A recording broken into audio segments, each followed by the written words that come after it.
बिल्कुल। और आंचल वही गुप्ता, आप दूसरी हमारे तरफ साथ अगर बने हम रहिए। आप दोनों हमारे साथ बने रहिए। अपने दर्शकों को कुछ और तस्वीरें हम दिखाते हैं जो कि उत्तर भारत की हैं और बता रही हैं कि किस तरह से ठंड प्रचंड बनी हुई है। तो ये तस्वीरें हैं प्रयागराज, गाजियाबाद, अयोध्या, दिल्ली, अजमेर और कलबुर्गी की, जहां पर आप समझ सकते हैं किस तरह से ठंड अपना प्रकोप दिखा रही है और एक तरह से लोग यहां पर अलाव का सहारा लेते हुए दिखाई दे रहे हैं। और प्रयागराज की अगर हम बात करें तो यहाँ पर हल्की धुंध हमें दिख रही है। गाजियाबाद में लगभग विजिबिलिटी 0 इस वक्त हम देख सकते हैं, यानी कि धुंध के समय में गाजियाबाद। वहीं अयोध्या में यहाँ पर देखिए किस तरह से लोग अलाव का सहारा ले रहे हैं। अजमेर में भी यही हालात बने हुए हैं। और इस वक्त हमारे साथ हमारे संवाददाता अखंड भी जुड़ गए हैं। अखंड, अगर हम बात करते हैं उत्तर भारत की, तो लगातार जो तापमान है वो गिरता हुआ दिख रहा है और ऐसे में लोगों को सावधानी बरतनी होगी। कुल मिलाकर अगर बात करें प्रशासन की तरफ से इन लोगों को किस तरह से मदद पहुंचाई जा रही है? देखिए, कुल 28 ज़िले ऐसे हैं जहां पे कोहरे की दस्तक हो चुकी है और जहां पे महसूस किया जा रहा है कि कोहरा देर तक अब रुक रहा है। कोहरा हो रहा है, शाम से होते कोहरा हो रहा है और देर तक हो रहा है।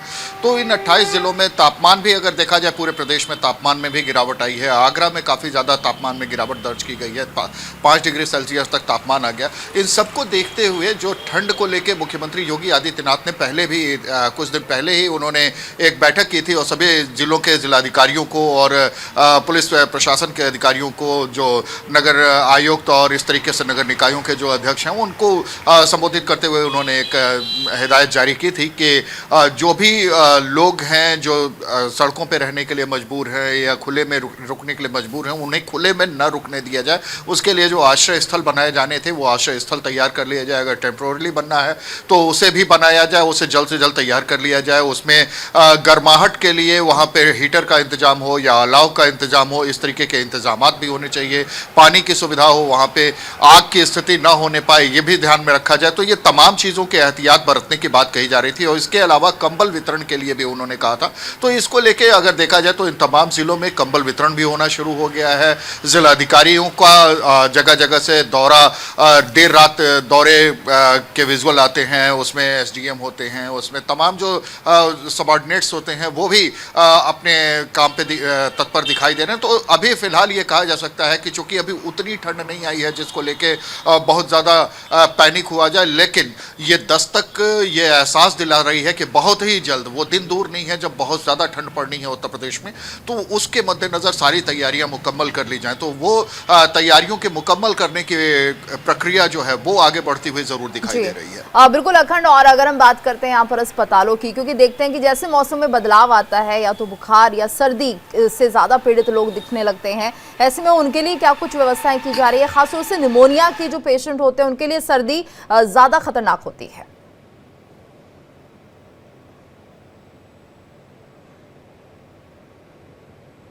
अखंड, आवाज आ रही है आपको? लगता है मेरा संपर्क नहीं हो पा रहा है अखंड से। एक बार फिर से उनसे जुड़ेंगे। आंचल, तो ये बहुत बड़ी समस्या हो जाती है कि जब मौसम बहुत ज़्यादा कहीं ना कहीं करवट बदलता है या एक्सट्रीम अगर ठंड पड़ जाती है तो इसके प्रभाव भी देखने को मिलते हैं, स्वास्थ्य पर बहुत बड़ा असर दिखता है।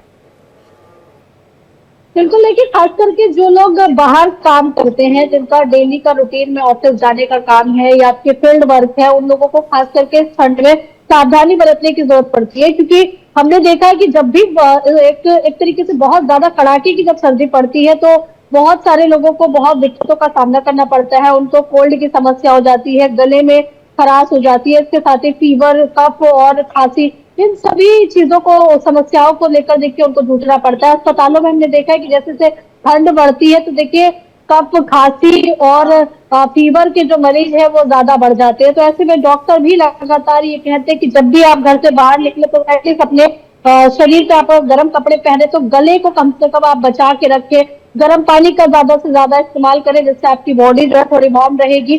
तो ये तमाम जो हिदायत है या कह सकते हैं कि जो एक तरीके से सलाह है वो डॉक्टर देते हुए नजर आते हैं। और साथ ही देखिए डॉक्टर्स का ये भी कह रहे हैं कि खास करके छोटे बच्चों को लेकर, बुजुर्गों को लेकर, कि ऐसे में अगर उनको आप ज्यादा से ज्यादा घर पर सुरक्षित रखेंगे तो बेहतर होगा। क्योंकि हमने कई बार देखा है कि जब ज्यादा कड़ाके की ठंड पड़ती है तो ब्लड सर्कुलेशन भी जी, देखिए थोड़ा सा बिल्कुल। कह सकते हैं कि दबाव पड़ता है रक्त पे, और हार्ट अटैक की समस्याएं भी कई बार देखी जाती है, बिल्कुल तो आंचल, डॉक्टर्स और का ये कहना बहुत है। बड़ी स्वास्थ्य समस्या है। हार्ट अटैक से जुड़े हुए कई मामले सामने आते हैं जब ठंड बहुत ज्यादा पड़ती है। मुक्ता, अगर हम यहाँ पर बात करें, जो लोग मॉर्निंग वॉकर्स हैं, जो सुबह घूमने के शौकीन हैं और जिनको लगता है कि हमारा रूटीन बिना मॉर्निंग वॉक के नहीं हो सकता, उन्हें खासतौर से सावधानी ज्यादा बरतनी है, क्योंकि कहीं ना कहीं जो ठंड है वो दिल पर भी एक बहुत बड़ा प्रभाव डालती है। बिल्कुल, बहुत सही बात आपने कही, क्योंकि हम लोग अक्सर देखते हैं कि ये जो इलाका है यहाँ पे पूरे सब लोग जो है मॉर्निंग वॉक पे निकलते हैं, क्योंकि बहुत यहाँ पे हरियाली है और बहुत वॉक के लिए बहुत सही जगह है। तो सबको मैं देखती हूँ कि सब जो है एहतियात बरत के मफलर और सिर पे टोपा लगा के जो है वो निकलते हैं, क्योंकि उनका एक रूटीन है मॉर्निंग और इवनिंग वॉक का। तो वो बिल्कुल अपने आप को एहतियात बरतते हुए निकलते हो। जिस तरह से अभी आंचल बता रही थी कि कई चीजें जो है आपको ध्यान में रखनी है विंटर्स के समय, जिस तरह से डॉक्टर सलाह देते हैं।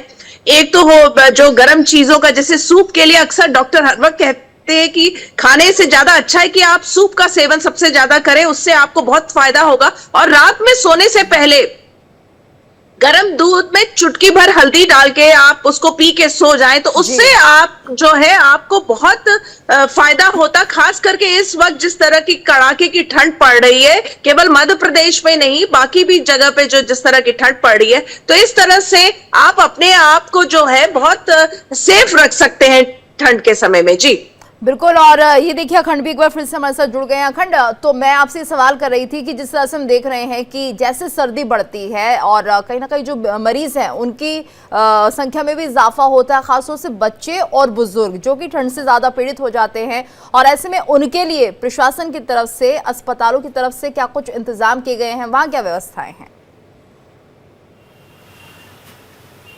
जी, चिकित्सा विभाग को अगर देखा जाए तो चाहे चिकित्सा शिक्षा विभाग हो या चिकित्सा विभाग, दोनों ही जगहों पे, चूंकि उत्तर प्रदेश में दोनों अलग अलग डिपार्टमेंट हैं, हालांकि मंत्रालय एक ही होता है, तो इन दोनों ही विभागों में अगर काम करने की बात कही जाए तो सबको पहले से हिदायत दी जा चुकी है, दिशा निर्देश जारी किए जा चुके हैं। चूंकि ठंड ज़्यादा पड़ेगी तो बहुत सारे लोगों को सांस की परेशानियां आनी शुरू होंगी, जो कार्डियक अरेस्ट के जो प्रॉब्लम आती है वो इस समय ज़्यादा हो जाती है, चूंकि ब्लड की थिकनेस ज़्यादा हो जाती है। तो इसको लेके इन दोनों ही चीज़ों की इमरजेंसीज की सुविधा जो है वो बढ़ा देने की बात कही गई थी, और इसको लेके जो अस्पतालों को अलर्ट मोड पर डाला गया है। हालांकि अभी उतनी ठंड नहीं पड़ रही है, ये मैं बार बार कह रहा हूं, क्योंकि अभी अगले 2-3 दिन तक इतनी बड़ी ठंड नहीं है जिसको लेके अलर्ट जारी किया जाए। लेकिन अस्पतालों को ज़रूर इस बात के लिए तैयार रहने को कहा गया है कि जितने भी आपके इंफ्रास्ट्रक्चर हैं उनको प्रॉपर तरीके से चेक कर लिया जाए, उनको बेहतर कर लिया जाए और उन्हें अप टू डेट रखा जाए, ताकि ज़रूरत पड़ने पे लोगों की तात्कालिक मदद की जा सके। आकस्मिक स्थितियों में जब लोग आते हैं इमरजेंसीज में, तो वो वहाँ पे उनको पूरी सुविधा मिल जाए, उनकी ज़िंदगी को बचाया जा सके। और इसको लेके जितनी भी चीज़ें हैं, चाहे वो ECG हो, चाहे वो इको मशीनें हो, चाहे वो वेंटिलेटर हो, इन सभी को प्रॉपर तरीके से रख लिया जाए। साथ में जो बुखार वगैरह के लिए सामान्य तौर पे जो बीमारियां बढ़ जाती हैं, जिसमें निमोनिया की स्थिति ज़्यादा देखने को मिलती है, जो रेस्पिरेटरी सिस्टम से जो जुड़े हुए विभाग हैं उनको बेहतर तरीके से एक्टिव रहने के लिए भी कहा गया है। तो कुल मिला के अस्पतालों की बात अगर कहते हैं, ये बड़े शहरों की बात है, लेकिन जहाँ पे छोटे शहर हैं वहाँ पे CHCs और PHCs को भी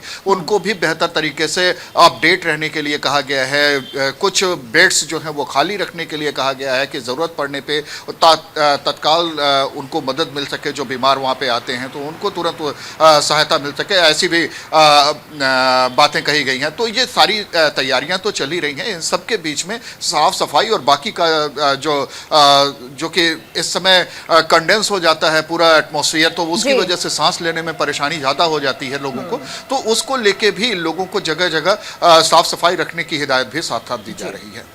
बिल्कुल। और ऐसे में जिस तरह से लोगों के लिए भी एहतियात बरतने की सलाह दी जा रही है, प्रशासन भी अपनी व्यवस्थाएं कर रहा है, तो तमाम तरह की बातें जो हैं वो ठंड से जुड़ी हुई हैं और इसमें खास ध्यान देना भी बहुत ज़्यादा ज़रूरी होता है। बहुत